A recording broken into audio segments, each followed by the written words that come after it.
Betapa beruntungnya kami memiliki Allah yang hidup. Bukan hanya hidup, tapi Engkau sangat-sangat mengasihi kami. Kau jadikan kami berharga di mata-Mu, melebihi segala ciptaan-Mu ya Bapa. Terima kasih, terima kasih. Saatnya kami membuka hati kami. Penuhi bejana hati kami dengan kebenaran firman-Mu ya Tuhan. Urapi setiap kami. Kami rindu diperbaharui. Kami rindu semakin lagi mencintai Engkau dan mempersembahkan segenap hidup kami hanya bagi hormat kemuliaan nama Tuhan. Di dalam nama Tuhan Yesus kami sambut dengan penuh ucapan syukur. Mari sama-sama katakan amin. Silakan duduk Bapak Ibu Saudara yang dikasihi Tuhan. Shalom. Puji Tuhan. Luar biasa ya pemusik, worship leader, singer. Waduh. Diberkati dengan puji-pujian Bapak Ibu Saudara. Luar biasa ya, makin hari makin luar biasa. Nggak lepas dengan doa dan puasa. Ya, saya selalu menghimbau setiap pelayan mimbar, baik yang di depan maupun yang di belakang, harus terus bergantung kepada Tuhan. Teknis bisa dilatih, tapi faktor X yaitu urapan, penyertaan Tuhan nggak bisa dilatih. Itu harus dibangun hari ke hari, bahkan detik demi detik. Sebenarnya bukan cuma pelayan mimbar. Setiap kita di dalam segala hal kita membutuhkan Tuhan. Katakan amin. Bukan Tuhan loh yang membutuhkan kita dan itu harus selalu kita ingat. Apa sih kepentingannya Tuhan dari kita? Tuhan bisa lakukan apa saja, Tuhan bisa buat apa saja, Tuhan bisa lenyapkan apa saja. Sementara kita, segala sesuatu yang ada pada kita terbatas. Ada limitnya. Sekuat-kuatnya kita, sekaya-kayanya kita, sehebat-hebatnya kita. Selalu ada orang yang jauh lebih hebat, lebih kaya, lebih kuat. Betul apa betul? Iya. Tapi kenapa seringkali kita lupa bahwa dari semua manusia termasuk kita di dalamnya, tidak ada yang bisa diandalkan selain Tuhan. Ya, sore ini saya mendapat tema the fulfillment of God's promise atau penggenapan janji Allah. Ya. Puji Tuhan Bapak Ibu. Allah yang kita sembah adalah Allah yang hidup. Dan firman Tuhan mengatakan Dia juga Allah dari orang hidup. Bukan orang mati. Ya kita lihat di Alkitab dicatat ada beberapa ayat yang mencatat bahwa Allah yang kita sembah itu bukan Allahnya orang mati. Tapi orang hidup. Di dalam Matius 22 ayat 32. Ini saya enggak kasih ayat-ayat ke bagian multimedia, mungkin bisa agak cepat ya. Matius 22 ayat 32. Akulah Allah Abraham, Allah Ishak dan Allah Yakub. Ia bukanlah Allah orang mati, melainkan Allah orang hidup. Kemudian dicatat lagi dalam Markus 12 ayat 27. Markus 12 ayat 27. Ia bukanlah Allah orang mati melainkan Allah orang hidup. Kamu benar-benar sesat. Nanti boleh lihat perikopnya apa sih? Ya, ini pernyataan-pernyataan yang dicatat Alkitab bukan cuma sekali, 2 kali, 3 kali, bahkan ada 4 kali kalau tidak salah ya. Boleh dicek. Di Lukas 20 ayat 38, kemudian di Yohanes 3 ayat 16 juga. Ya, dikatakan bahwa Allah yang kita sembah adalah Allah orang hidup, bukan Allah orang mati. Maksudnya apa sih? Allah orang hidup, bukan Allah orang mati. Nah ini dia. Ya, apa kaitannya lagi dengan penggenapan janji Allah? Ya. Janji yang digenapi dari palungan sampai ke surga. Elohim Yahweh, Allah yang kita sembah bukanlah Allah yang ingkar janji. Dari perjanjian lama sampai perjanjian baru, bahkan sampai hari ini, Dia menyatakan dan menggenapi semua janjinya. Bukan cuma 1, 2, 3, 4, tapi semua janjinya. Dari perjanjian lama sampai perjanjian baru, bahkan hari ini kita lihat janjinya selalu digenapi. Dan yang paling hebat, janji Elohim Yahweh digenapi dengan kehadiran Putra Tunggalnya, Tuhan kita Yesus Kristus. Kalau pemimpin-pemimpin besar agama lain ya dilahirkan di muka bumi ini sebagai manusia, mereka hidup mengajarkan hal-hal yang baik, baik moral, ya, etika, hukum, luar biasa. Bahkan banyak juga, bukan sedikit, banyak pengikutnya. Dan ajaran-ajarannya itu bisa sampai hari ini berkembang. Bisa tetap ada. Betul? Tapi, pernah gak kepikir sama kita? Mereka pernah janji apa? Semua yang dibahas, semua yang diajarkan, semua yang diberitakan hanya sebatas kehidupan sementara di bumi ini. Jangan mencuri, ya udah biasalah. Jangan berbohong, lakukan ritual-ritual agama, kepercayaannya masing-masing gitu ya. Harus begini, harus begitu, gak boleh begini, gak boleh begitu. Hukum-hukum yang hanya mengatur untuk kehidupan sementara. Tapi kalau Tuhan Yesus dari kelahiran, dari kelahiran, kehidupannya, kematiannya, kebangkitannya, bahkan kenaikannya. Semua digenapi dengan luar biasa. Dan sekarang ini kita sudah dengar, kita sudah baca beritanya dan kita amini, kita percaya bahwa Dia pernah lahir, Dia pernah hidup, Dia pernah mati di kayu salib, Dia dibangkitkan dan Dia sudah naik ke surga. Sekarang kita sedang menunggu kedatangannya. Pemimpin-pemimpin agama yang lain tidak menjanjikan apa-apa untuk kehidupan yang kekal. Pertanyaannya, ini agak ngeri sih sebenarnya. Ujungnya mau dibawa kemana itu agama? Ritual-ritual yang dilakukan sedemikian rupa dari tahun ke tahun, bahkan sampai abad ke abad, sampai hari ini akan membawa umatnya kemana? Sedih amat ya kalau sampai kita ngikut aliran-aliran seperti itu, tapi kita gak dapat apa-apa. Kalau zaman dulu ya, zaman-zaman primitif, ada suku-suku yang harus mempersembahkan bayi-bayi. Ya kan? Kalau binatang mungkin kita masih gampang lah ya. Itu pun harus yang bagus, yang gemuk, yang gak boleh ada cacat, gak boleh ada koreng. Tapi kalau mempersembahkan bayi-bayi, untuk apa? Ujungnya setiap yang mempersembahkan bayi mati dan selesai. Enggak ada janji apa-apa setelah itu. Menyedihkan sekali ya. Tapi Tuhan kita Yesus Kristus tidak meminta kita mempersembahkan bayi. Bahkan tidak minta kita mempersembahkan darah kita loh.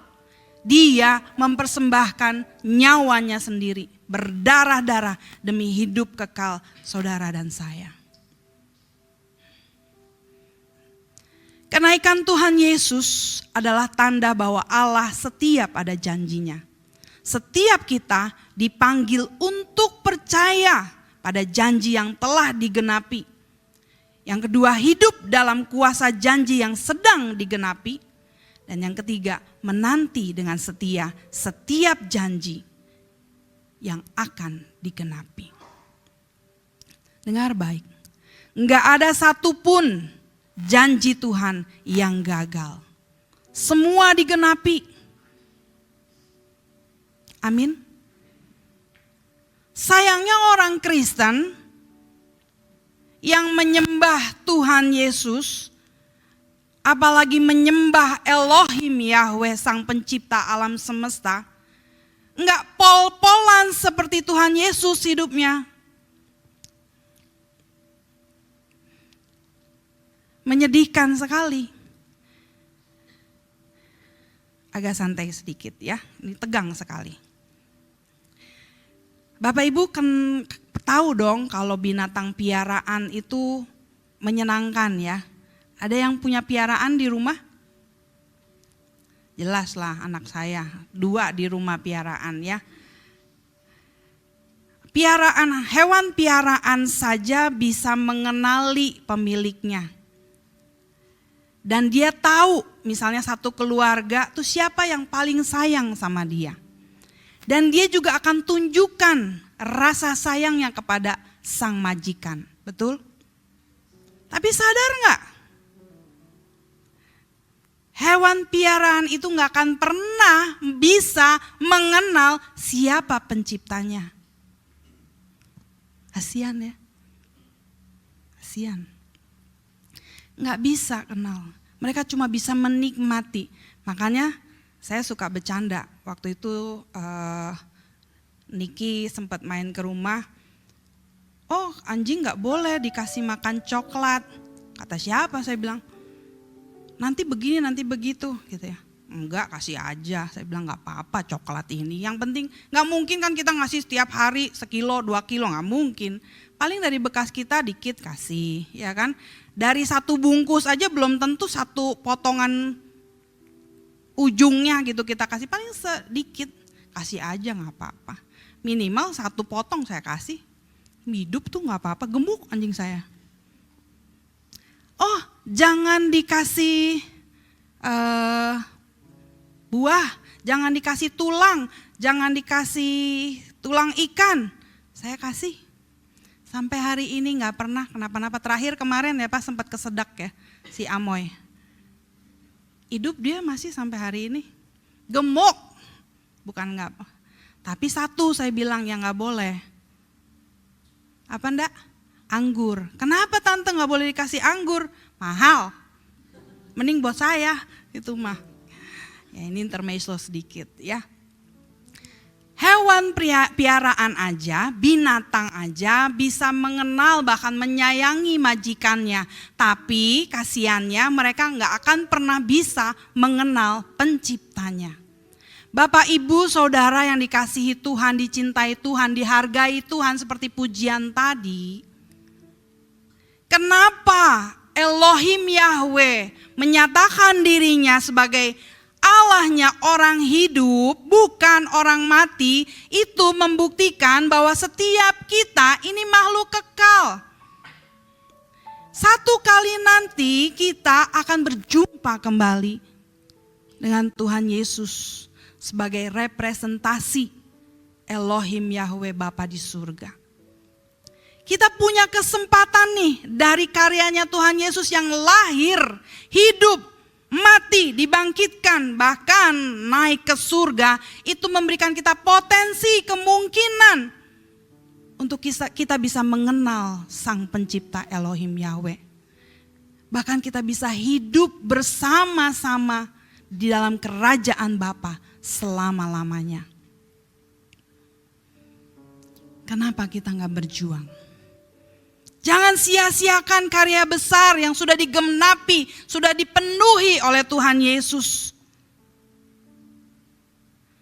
Kita abaikan begitu saja hanya demi kenikmatan-kenikmatan sesaat di dunia ini. Oke, sekarang kita lihat Ibrani 11 ayat yang pertama. Ini ayat Alkitab yang sangat populer dan sangat digemari oleh orang banyak, orang Kristen umumnya. Ya, kita baca sama-sama yuk. 2, 3. Iman adalah dasar dari segala sesuatu yang kita harapkan dan bukti dari segala sesuatu yang tidak kita lihat. Kita baca lagi pelan-pelan. 2, 3. Iman adalah dasar dari segala sesuatu yang kita harapkan dan bukti dari segala sesuatu yang tidak kita lihat. Karena iman, Abraham meninggalkan tanah Ur Kasdim. Ya, peradaban pada saat itu sudah sangat maju. Abraham memiliki segala sesuatu. Dia punya kerabat yang cukup menghormati. Dia punya kekayaan. Dia punya nama besar di Ur Kasdim.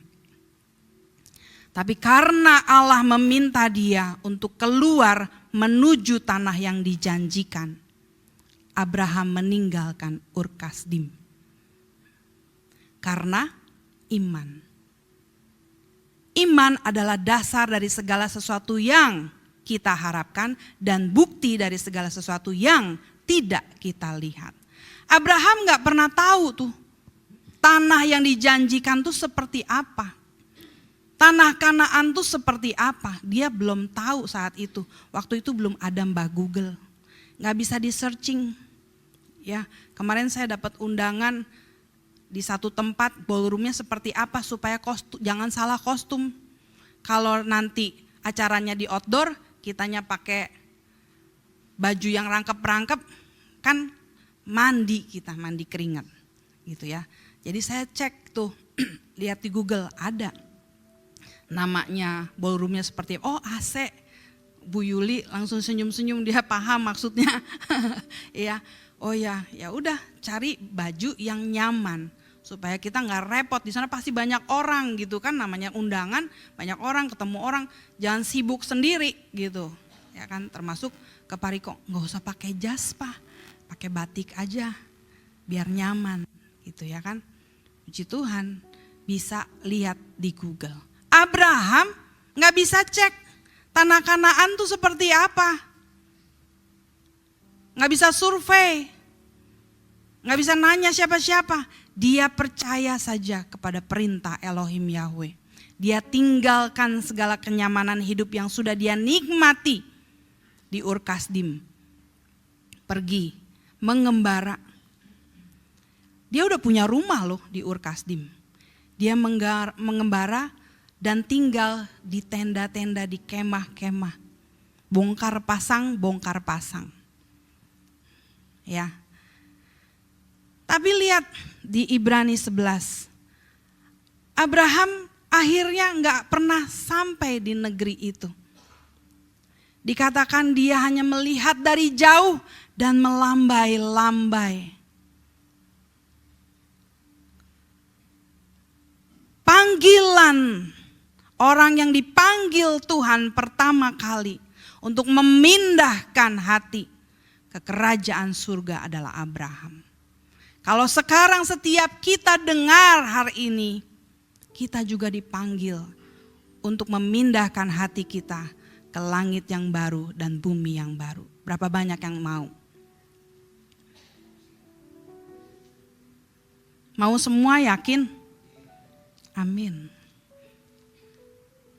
Jangan datang ke gereja ini cuma untuk memenuhi kewajiban sebagai orang Kristen. Bapak Ibu, rugi. Minggu sore begini enakan di depan TV kali.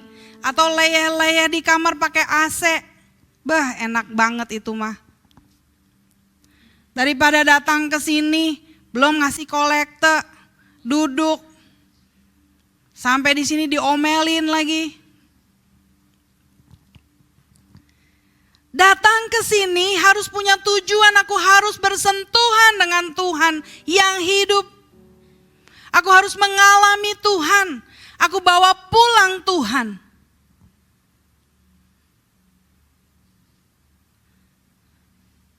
Dengar baik. Kita nggak hidup cuma di sini aja, seperti hewan piaraan itu. Coba buat lucu-lucuan kita hidup. Tuhan gak kurang kerjaan menyelenggarakan kehidupan ini terus membuat setiap ciptaannya mati begitu aja. Enggak. Pada awalnya rancangan semula Tuhan menciptakan bumi ini, inilah surga itu sebelum manusia jatuh dalam dosa.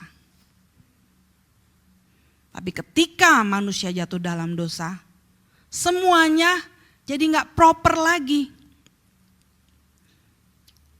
Gak ideal lagi untuk ditempati bumi ini. Karena dosa yang merusak. Sehebat-hebatnya kita jaga lingkungan, tetap aja ada efeknya yang merusak lingkungan. Sekarang digalangkan gak usah lagi pakai plastik. Gak boleh pakai kantong plastik. Pakai kertas. Lah kertas emang dari mana?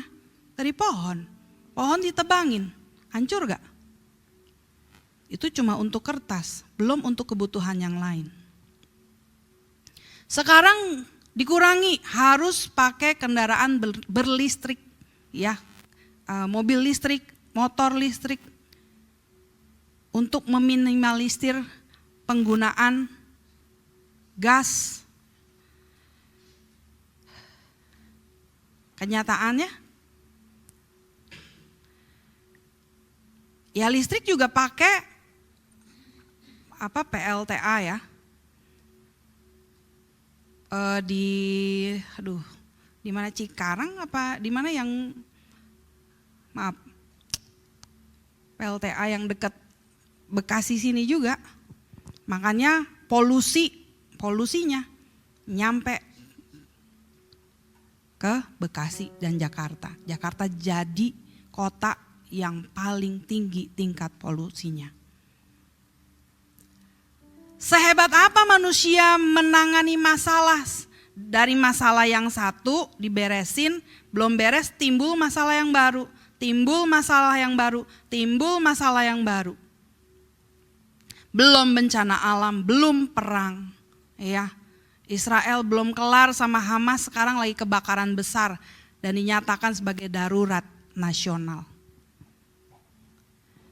Tuhan mau kasih tahu, ini udah gak ideal nih dunia. Udah gak ideal. Kenapa kok susah banget mindahin hati ke kerajaan surga? Kenapa kita masih betah di sini? Bukan berarti kita harus menyelesaikan hidup. Kalau Tuhan tidak mencabut nyawa kita, jangan coba-coba. Ya. Tuhan yang kita sembah bukan Tuhannya orang mati, tapi orang hidup. Yuk mari sama-sama kita pikirin, kita renungin. Kita lihat hidup kita. Sudahkah kita berkenan di hadapan Tuhan? Sudahkah kita sungguh-sungguh mengenal dan dikenal Sang Pencipta kita, Elohim Yahweh? Sudahkah kita mengerti bagaimana kita mengalirkan kasih Kristus kepada setiap jiwa, setiap orang-orang yang kita temui? Masihkah kita jadi duri buat pasangan kita? Masihkah kita jadi duri buat anak-anak kita, mertua kita, besan kita? Masih banyak yang perlu dibenahi dari setiap pribadi lepas pribadi. Yang tahu cuma kita sama Tuhan. Jangan pura-pura gak tahu. Gimana keras kepalanya kita, gimana sombongnya kita, gimana pelitnya kita, gimana bodoh dan so taunya kita.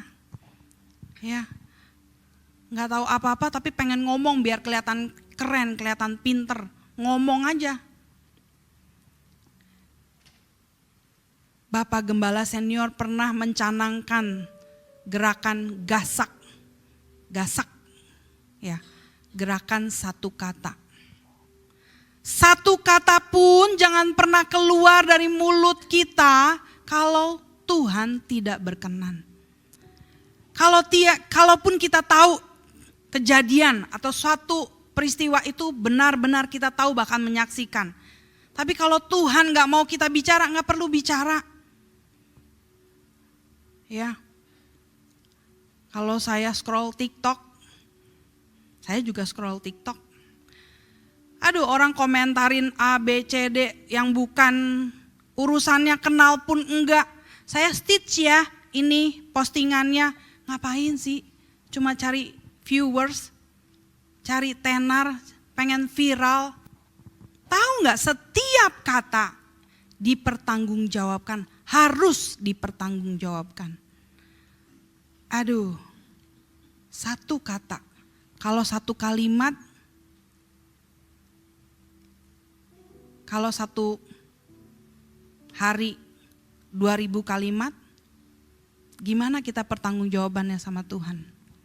Belum pikiran, itu kan isinya kata-kata juga tuh. Belum kalau pikiran timbul ke perkataan, dari perkataan menjadi sebuah tindakan. Bagaimana kita bisa mempertanggungjawabkan semua itu?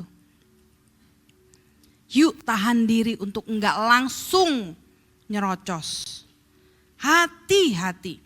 Waktu timbul dalam pikiran, waktu timbul dalam hati niat-niat yang tidak sesuai dengan kehendak Tuhan, perasaan Tuhan. Tahan, ampuni aku Tuhan, ini bukan dari Engkau. Ini hatiku yang sedang tersinggung, ini perasaanku yang sedang tergores. Aduh Tuhan, ini keinginan-keinginan pengen liburan ke luar negeri, pengen ini, pengen itu. Bukan menyenangkan hatimu Tuhan, ampuni aku. Kadang kita kebablasan, kan gak apa-apa, gak dosa kalau cuma mikir pengen liburan ke luar negeri. Hati-hati, belum tentu. Harusnya kita gunakan untuk misalnya bantu ponakan sekolah. Tapi aku kan udah nabung udah lama Tuhan. Aku kasih aja lah 2 juta. Itu aja udah berat banget buat aku Tuhan. Padahal enggak, mungkin Tuhan maunya terus kita support. Tapi kita sudah menyicil dengan pikiran dan impian untuk pergi ke satu tempat. Ponakan kita tersendat-sendat sekolahnya. Sudahkah kita jadi anggur yang tercurah, roti yang terpecah? Dengar baik, Tuhan yang kita sembah bukan Tuhan yang ingkar janji. Dia selalu menggenapi janjinya, katakan amin. Tapi ingat, kenapa janji Tuhan seolah-olah tidak tergenapi dalam hidupku? Kenapa kok aku rasanya begini-begini terus Tuhan? Kenapa Tuhan? Pertanyaannya bukan ke Tuhan, pertanyaannya ke kita. Kita yang seringkali menggagalkan janji Tuhan. Kitanya enggak kuat seperti bangsa Israel waktu keluar dari tanah Mesir.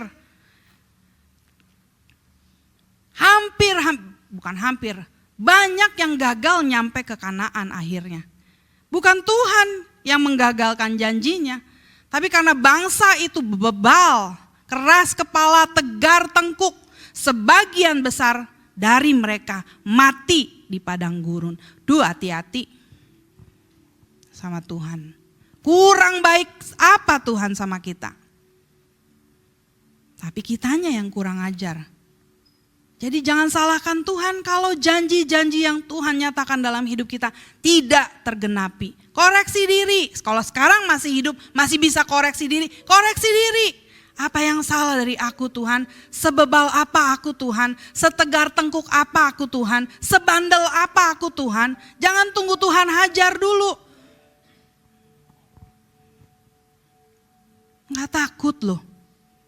Manusia aja kalau udah nggak peduli bisa kejam. Jangan berpikir Tuhan tuh maha baik. Iya memang betul Tuhan maha baik. Tuhan tuh panjang sabar. Betul panjang sabar. Tapi namanya panjang itu menunjukkan satu ukuran. Panjangnya 1 meter, 1 kilometer. Nah kita nggak tahu. Panjang sabarnya Tuhan ke kita tuh udah berapa ratus meter. Jangan-jangan udah di 1 meter terakhir. Jangan-jangan udah tinggal 10 senti. Hati-hati. Dia selalu menggenapi janjinya, tapi kita yang kerap kali atau mungkin kadang-kadang menggagalkan janjinya dalam hidup kita. Hati-hati. Sayang loh, hidup udah cuma sedikit durasinya, 70-80 tahun dibanding kekekalan. Ya ampun. Ya, ibarat kalau hidup kita tuh setitik di sini nih di pojok. Kekekalan itu seluas bumi ini, seluas jagat raya ini. Nggak terbatas. Itu kekekalan. Kita cuma setitik doang, segitu tuh 70-80 tahun setitik ini doang. Dan Tuhan mau kita hidup kekal Bapak Ibu. Jangan terlalu terpesona dengan keindahan dunia yang ditawarkan. Jangan terlalu menderita baper dengan persoalan masalah, sakit penyakit, penderitaan yang kita alami sekarang. Ya, mari kita fokus. Kita terus mengejar kebenaran demi kebenaran. Pindahkan hati kita dari dunia fana ini kepada kerajaan kekal, di mana Tuhan Yesus menjadi rajanya. Saat-saat yang indah tuh di F ya.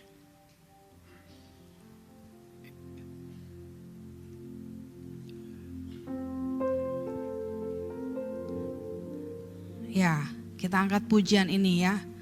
Yerusalem Baru judulnya.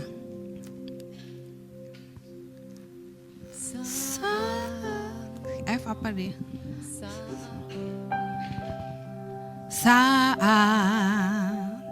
Saat yang indah, jumpa kekasih hati. Usai tugasku, muka dengan muka nanti. Semua yang dijanjikan tergenapi dengan sempurna. Langit dan bumi baru, negeri perjanjian yang kekal. Indahnya kota mulia yang turun dari tahta kemuliaan-Mu.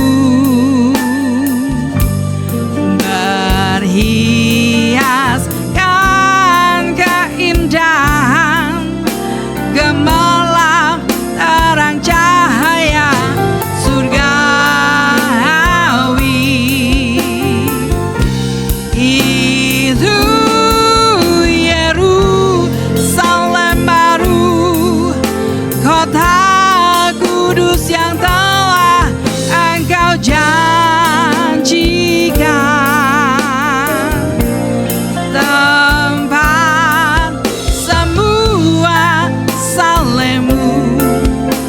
Bersama dengan Bapa selamanya. Dengan penuh kerinduan, yuk sama-sama katakan.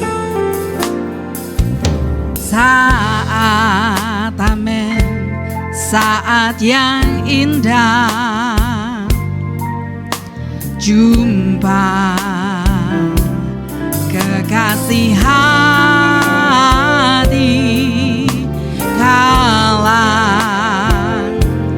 Usai tugasku,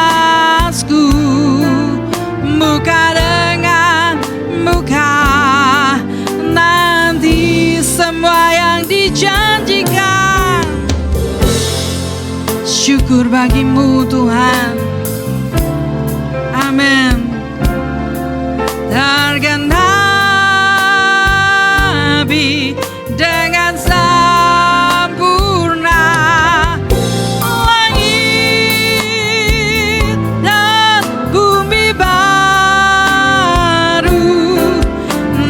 perjanjian yang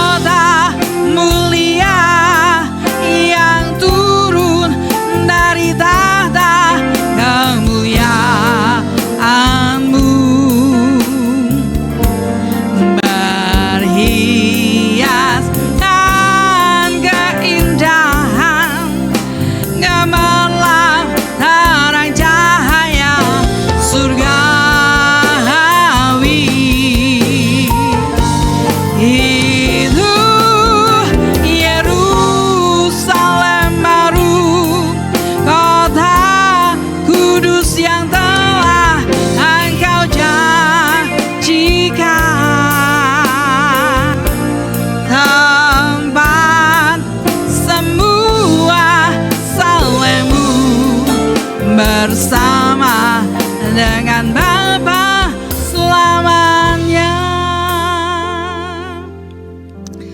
Bapak Ibu,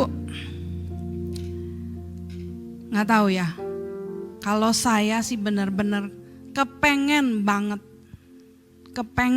ke sana. Ya, bukan kebetulan saya ini ditinggalkan orang-orang yang saya cintai. Oma saya, papi saya, mami saya, kakak dan adik saya. Ya, benar-benar udah gak bisa lagi dengar suaranya. Terakhir saya masih punya voice note dari adik saya ya. Saya dengerin gitu suaranya, saking lagi kangen. Sempet mimpi juga ketemu adik saya sama kakak saya gitu ya. Jadi ini kita kayak di gang gitu rumahnya ya. Kita rumahnya di sini, mereka di situ deket banget. Terus di situ ada anak saya, ada Dey. Terus Dey bilang, "Mama, tuh ada Om Boni sama Pak De." "Oh iya, mereka nggak tahu Mama ada di sini." "Tahu kali," katanya. "Ah, Mama mau bikin surprise." Di mimpinya tuh seperti itu. Sampai hari ini saya masih ingat banget. Saya sering mimpi, tapi nggak semua mimpi saya ingat. Tapi ini saya ingat. Lalu akhirnya dengan girang, saya samperin tuh. Cuma berapa langkah doang ternyata deket sedekat itu. Saya samperin gitu ya. Waktu saya samperin, kan kalau waktu masih hidup adik saya tuh konyol gitu kan. "Woi San, dari mana?" gitu ya, main julek-julekan lah gitu ya. Atau saya dipiting gitu ya, atau dulu gitu ya. Peluk gitu atau enggak. Saya samperin, mau saya woi gitu ya. Waktu saya mau woi, adik saya tuh cuma gini doang senyum. "Dih, kok kayak gitu sih?" gitu ya. Paling tidak tuh ada ngomong apa gitu kan. Nggak bercanda pun karena yang terakhir-terakhir dia udah umur ya. Udah nggak kayak dulu petakilan gitu. Dia cuma senyum gini. Terus saya nengok kakak saya di sebelah sini. Saya juga mau gitu. Pas waktu saya lihat kakak saya langsung nangis kencang-kencangnya. Jadi di dalam mimpi itu saya sadar mereka udah mati. Mereka udah meninggal. Udah gak bisa diajak ngomong di mimpi itu. Saya berusaha bangun. Ini saya bangun, saya mesti bangun gitu. Dan saya bangun dan saya sadar. Dan waktu sadar tuh air mata saya keluar. Sakit banget gitu ya. Sakit banget, saya udah gak punya kakak, gak punya adik nih gitu. Tapi begitu saya ingat lagu ini, saya akan ketemu sama mereka. Saya harus jaga hidup, saya harus berjuang menyelesaikan tugas yang Tuhan percayakan kepada saya. Dalam hal ini saya dipercayakan sebagai ibu gembala. Berat, capek, penat. Apa untungnya? Jujur, nggak ada untungnya.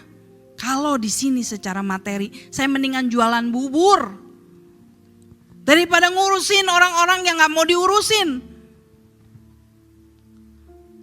Jual bubur, nggak laku tinggal buang Bapak Ibu. Kalau jemaat nggak bisa diatur, nggak bisa dibuang. Mereka domba-dombanya Tuhan. Balik lagi. Betul-betul loh, orang yang sudah meninggal tuh kita nggak bisa chat-chatan lagi.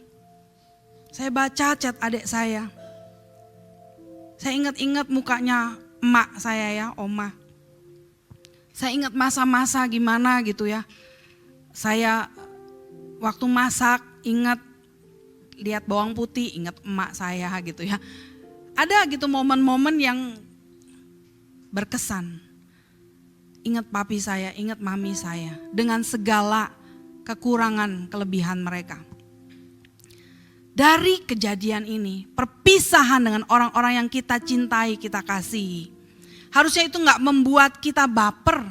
Harusnya itu gak membuat kita jadi terjebak di perasaan sedih, kehilangan, berduka, kecewa. Tapi justru kepergian mereka yang lebih mendahului kita membuat kita terpacu. Indahnya kota mulia yang turun dari tahta kemuliaan-Mu, berhiaskan keindahan Gemerlap terang cahaya surgawi. Itulah Yerusalem baru. Di sana nggak ada air mata, nggak ada penderitaan, nggak ada perang, nggak ada dosa. Tempat semua orang saleh Tuhan. Amin. Bersama dengan Bapa. Indahnya kota mulia. Kiranya setiap kami mau ke sana Tuhan, di mana Engkau menjadi Raja di atas segala raja. Kau pertemukan kami dengan orang-orang saleh-Mu, bersuka cita di dalam Engkau selama-lamanya. Haleluya. Amin. Amin. Itu Yerusalem baru. Amin. Kami nantikan Tuhan saat-saat indah bersama-Mu. Haleluya. Haleluya.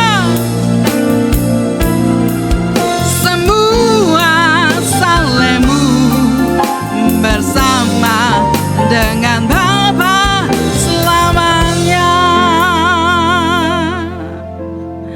Setiap kita pasti akan ditinggalkan atau meninggalkan. Setiap kita pasti pernah kehilangan, bahkan akan kehilangan. Tapi bersyukur Allah yang kita sembah Allah yang hidup dan Allahnya orang yang hidup. Kiranya setiap kita sungguh-sungguh berjuang untuk hidup kekal bersama dengan Tuhan selama-lamanya. Jangan fokus dengan segala yang ditawarkan dunia ini. Semua sementara, segitu doang, sebentar doang. Semua akan dibakar menjadi lautan api. Ngapain kita bertahan di sini? Udahlah, nama kita dijelek-jelekin, emang jelek kok. Kalau bukan karena belas kasihan Tuhan, sebagus apa sih nama kita? Sebagus apa sih diri kita? Tersinggung, dihina gak terima. Emang jelek kok kita? Gak ada apa-apanya kita kalau bukan karena belas kasihan, anugerah dan kasih sayang Tuhan. Bukan apa-apa kok kita. Sorry ya, ada banyak manusia yang gak lebih bagus kok kelakuannya dari hewan piaraan kita.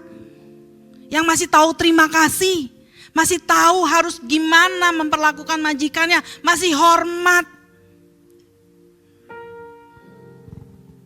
Jangan-jangan kita juga gak lebih baik dari hewan kepiaraan kita di rumah. Please deh, apalagi yang udah umur-umur seperti saya ya. Udah bau, bukan bau tanah lagi, bau kuburan. Bau krematorium. Sebenarnya setiap kita loh. Jangan pikir yang muda-muda, gue mah masih belasan, gue sih masih 20, 30. Ya. Bukan cuma daun kering yang berguguran, daun hijau juga bisa jatuh dan mati. Karena belas kasihan Tuhan. Tuhan masih kita kasih napas. Jantung masih berdebar, masih berdetak. Itu karena Tuhan masih kasih kesempatan. Firman Tuhan katakan, gunakan kesabaran Tuhan sebagai kesempatan di mana kita bisa bertobat, perbaiki diri, perbaharui diri. Cintai Tuhan karena Tuhan sangat-sangat mencintai saudara dan saya. Jangan cintai yang lain. Jangan terpaut dengan cinta yang lain. Jangan mau di PHP-in dunia ini. Please, gunakan waktu, kesempatan yang masih ada. Yang singkat ini. Dan kita gak tahu kapan endingnya ini. Ya, jangan konyol. Kita pikir, masih lama, masih ada besok, masih ada minggu depan, masih ada bulan depan dan tahun depan. Ada loh orang bilang, Pak saya tahun ini gak pelayanan dulu ya. Mana yang ngomong udah umur, udah bawa kubur. Emang tahun depan masih hidup? Takut banget saya mah. Hati-hati. Mau mendahului Tuhan, sok tahu tuh orang kayak begitu. Kalau sekarang Tuhan panggil, Tuhan kasih kesempatan kita bisa melayani lewat apapun. Mungkin gak bisa nyanyi, gak bisa khotbah, gak bisa main musik. Minimal berdoa. Di sini ada doa puasa hari Rabu. Kenapa? Gereja ini kurang kerjaan. Jujur aja, iya, ini biayanya besar loh. Setahun sewanya pakai ratusan juta. Makanya kalau bisa tiap hari diadakan kegiatan, kita adain kegiatan. Kanan kiri tiap hari buka, ada profitnya, ada benefitnya. Mereka berjualan, kita jualan apa? Nggak jualan apa-apa. Kita cuma mau ngajak setiap kita bersentuhan dengan Sang punya surga. Kan kita mau ke sana. Kok susah doa puasa? Boro-boro mati disalib berdarah-darah seperti Tuhan Yesus. Tahan lapar aja kagak mau. Doa aja, aduh 5 menit udah gak betah. Ya gimana orang-orang kayak gitu masuk surga? Maaf, orang yang mau jadi warga negara Amerika aja ada persyaratannya panjang lebar, tinggi dan dalam tuh. Mau masuk jadi warga negara, kewargaan surga, yang penting percaya Tuhan Yesus. Gerejanya dari mana? GSKI Rehoboth Bekasi. Nggak ditanyain label gerejanya dari mana. Gereja ini memfasilitasi setiap bapak, ibu, saudara. Nih denger ya, awas ya yang datang sore ini kalau hari Rabu besok nggak datang. Nanti di absen sama malaikat, ditoel nanti di kamar mandi, ditoel nanti di motor. Saya doain nih, beneran. Kenapa? Sebagai ibu gembala, ngapain saya sampai kayak begini? Bapak gembala, terus doa yuk, ayo doa yuk. Ngapain? Emang bapak ibu saudara bayar saya untuk marah-marah kayak gini? Kan enggak. Saking saya kepengen, kita gak cuma ketemu di sini bapak ibu saudara. Kita ketemu lagi di sana. Iyalah, ngapain cuma kenalan di sini doang? Mana kita masih berdosa di sini, masih gampang sombong, masih gampang tersinggung. Di sana nggak ada dosa, nggak ada air mata. Nggak mau ke sana. Tuh kan nggak mau Pak? Nggak mau. Mau nggak? Doa ya hari Rabu ya. Yang amin cuma 2 orang, 3 orang. Yang lain ya udah bodo amat biar Tuhan sama malaikatnya yang beracara. Nah loh. Nggak ada ibu gembala yang modelnya kayak gini. Saya takut, waktunya tinggal dikit. Tadi kita sempat meeting, ya ada agent nasabahnya. Dia habis makan di warung, di restoran gitu ya, di rumah makan nasabahnya. Selang 1-2 jam tiba-tiba terima telepon, tolong dong urusin nih nasabahnya. Kenapa katanya, ke rumah sakit. Iya kenapa, kecelakaan, kedengarannya begitu. Begitu di cross check lagi ternyata restonya, kompornya meledak.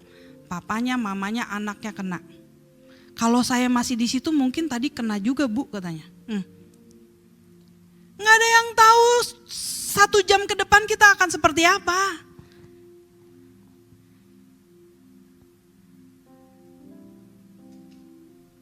Tuhan gak kelihatan tapi Tuhan maha tahu. Kitanya yang so tahu. Gak tahu apa-apa, kita punya mata tapi kita gak tahu apa-apa. Aduh terbatas banget. Hati-hati. Ya Bapak Ibu ya. Hari Rabu. Sakit kek. Macet kek. Banjir kek. Datang. Jangan gak datang. Kecuali udah habis napas. Gak ada kabar. Ya terserah kalau gak suka sekarang dalam hati. Ngapain maksa-maksa kayak gitu. Nanti kalau di surga, saya di pintu surga nih mau masuk. Bapak Ibu ternyata gak ada di antrian pintu surga. Bu Sandra, kenapa waktu itu kurang galak? Waktu itu ngomongnya, ngajak-ngajaknya kurang galak. Bodoh amat, dari sampai di sini. Kalau sekarang gak suka terserah. Saya gak rugi apa-apa, gak disukain Bapak Ibu Saudara, gak rugi apa-apa. Saya daripada gak disukain sama Tuhan, saya mendingan gak disukain sama orang yang gak mau ketemu Tuhan. Ya, please datang. Gak ada keuntungan saya Bapak Ibu terlibat di dalam doa dan puasa. Gak ada. Saya pengen setiap orang yang pernah datang ke GSKI Rehoboth Bekasi ini dijamah Tuhan, mengalami Tuhan, dikenal Tuhan, selalu datang ke gereja ini bersentuhan dengan Tuhan. Sampai waktu betul-betul kita menutup mata, kita melihat wajah Tuhan dan kita tersenyum, bukan ketakutan waktu mati. Amin. Amin buat firman Tuhan. Kita angkat pujian ini lagi.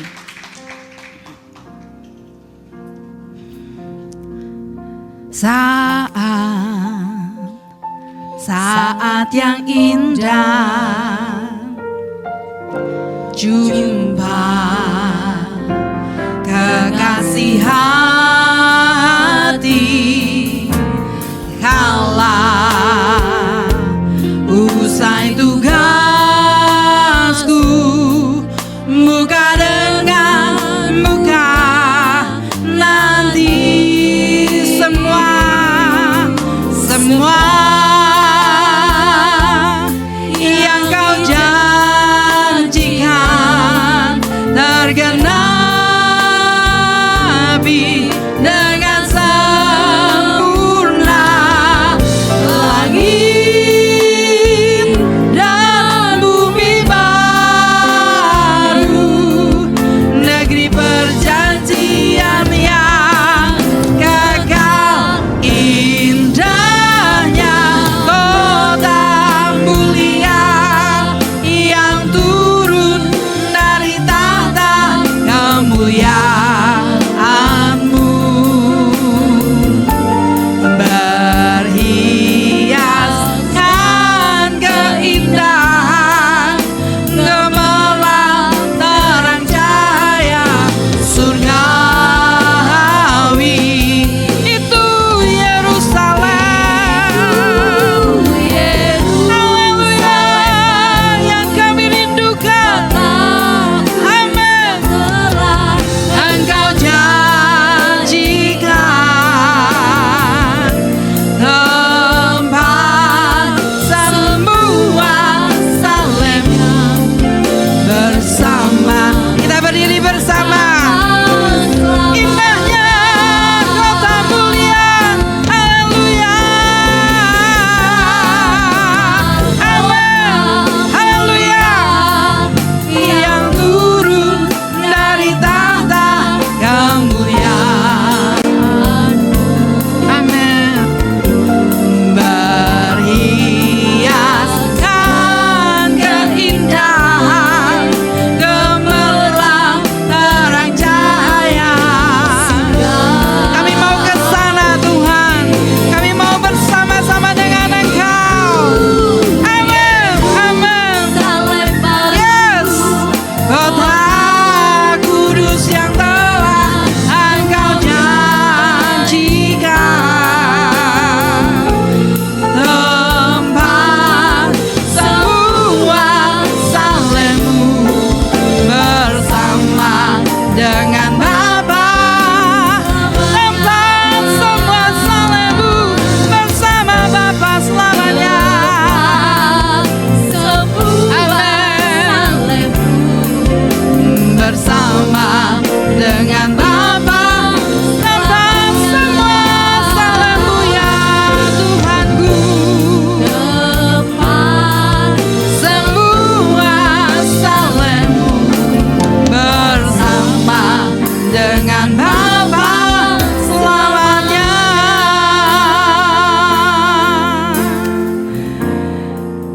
Kami tidak menantikan janji di mana Engkau mengubahkan kehidupan kami yang kurang baik menjadi lebih baik, yang miskin jadi kaya, yang sakit jadi sembuh. Tuhan, kami tidak menantikan janji yang itu. Kami nantikan janji di mana Engkau sudah menyediakan tempat bagi kami semua tinggal bersama-Mu. Kami nantikan itu Tuhan. Tapi kami juga berjuang untuk menggenapinya Tuhan. Untuk menyatakan janji-Mu dalam hidup kami. Kami berjuang meraih janji-Mu itu ya Bapa. Kami mengerjakan bagian kami selama kami masih bernafas. Selama kami masih punya kesempatan Tuhan. Untuk hidup berkenan. Hidup memenuhi kehendak-Mu. Menyelesaikan pekerjaan Bapa. Terima kasih Bapa, terima kasih. Terima kasih Tuhan. Memberkati setiap jemaat-Mu yang hadir Bapa. Kiranya Roh Kudus terus mencerahi, menerangi mata hati kami masing-masing. Sehingga kami mengerti bahwa hidup kami yang sesungguhnya bukan di sini. Tapi nanti di kekekalan bersama Tuhan Yesus selama-lamanya. Terima kasih Bapa yang baik buat firman-Mu. Terima kasih ya Roh Kudus. Di dalam nama Tuhan Yesus kami mengucap syukur, haleluya. Amin. Silakan.